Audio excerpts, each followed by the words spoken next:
that, of course, we would like to thank Awit Awards for this award po and our Sony Music family. Maraming Tel's speeches are always funny and meaningful. salamat po.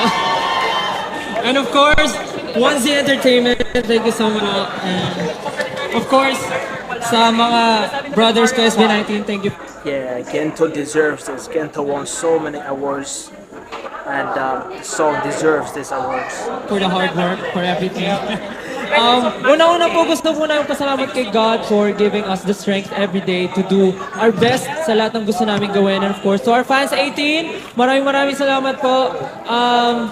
Hindi naman po namin maaabot ang lahat ng to kung hindi po dahil sa support at pagmamahal niyo. Maraming salamat. And to all the people na nag-root po sa amin until now, maraming salamat po and mag-gento po tayo hanggang kailan niya po natin gusto. Maraming Look what he said here. Look what he said.